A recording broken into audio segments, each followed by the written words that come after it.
Yes, so welcome everybody to the Stress Less, Live More podcast.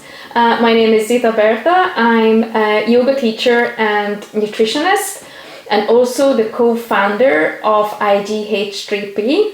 And I'm here with Dr. Terry MacGyver, master hypnotherapist, neuro-linguistic psychologist.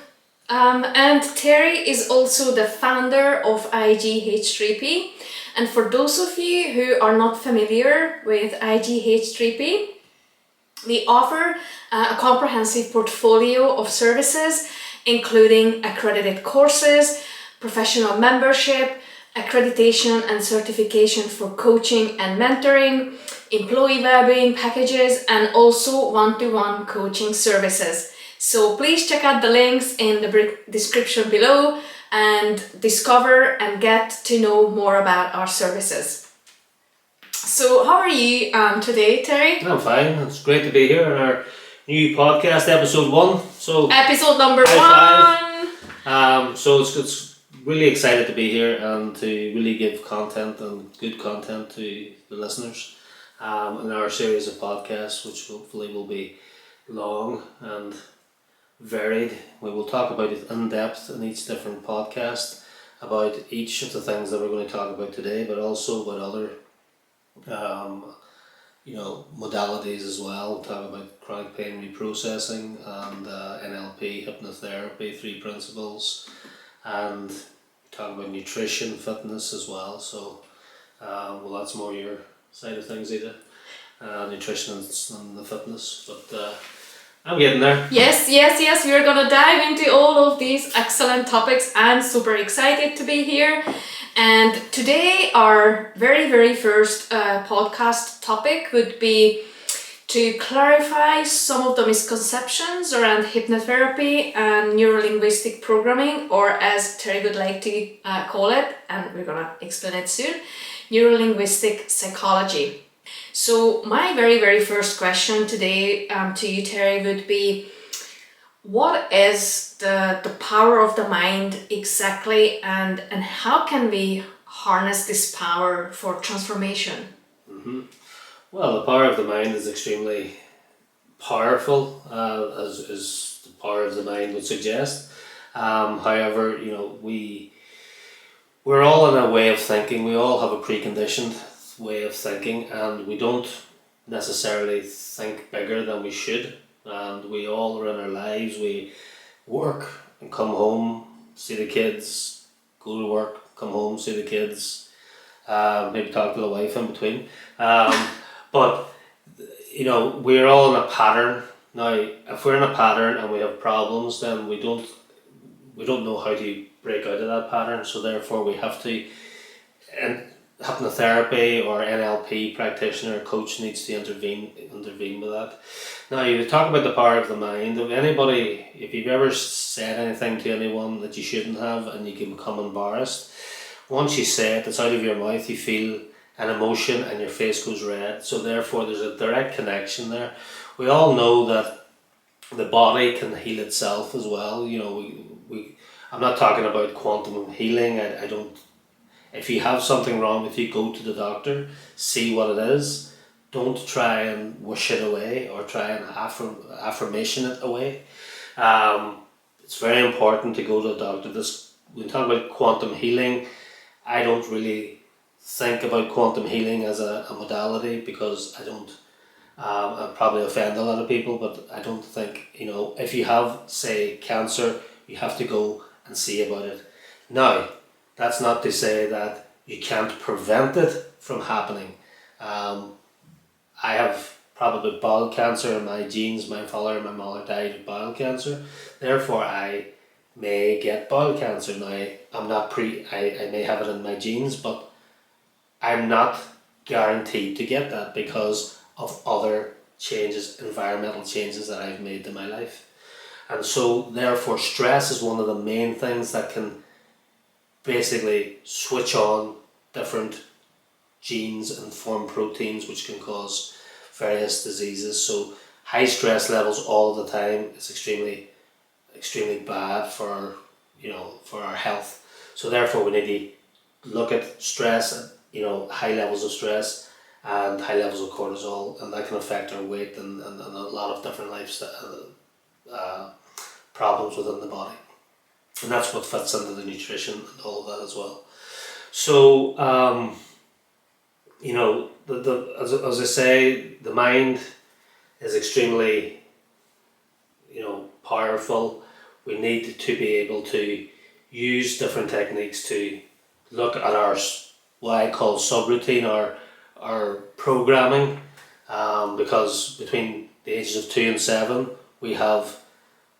our brain waves are on theta stage, between alpha and theta stage, theta stage, and therefore we absorb everything. As the old saying goes, give me a child until he's 7 and we'll show you the man. And that's what it means. It's because the child between 2 and 7 absorbs everything. And if you tell the child negative things, it's going to absorb that. It's going to go into a program within its subconscious, and it's going to act that subconscious program out throughout its life. So basically it's tapping into our subconscious mind. The subconscious mind, we have the conscious mind, the subconscious and the unconscious mind. And, others people say we have superconscious minds and all of that type of stuff. When we talk about consciousness is a thing it's a very controversial topic within the science community, because we do have very, very renowned scientists talking about consciousness, and people with Nobel Prizes for science. I say Nobel Peace Prize there, but they probably have that as well. But they have Nobel Prizes for science, and these guys talk about consciousness and talk about it in a way that's more metaphysical, as opposed to we'll be able to measure it in the lab. So therefore, consciousness is quite a controversial, but my own belief is that we do have a higher level of consciousness that we can access, and we all are part of that one consciousness. You may call it God, you may call it whatever you believe in, but there is a consciousness there that we all can tap into and we all can make use of as well. Again, we have talk about AI is a big topic now, and artificial intelligence. People are talking about may kill us, or in the next 2-5 years it may overrun and we may be slaves. But when we talk about a robot having consciousness, what does that really mean? And again, we'll talk about that in future podcasts as well.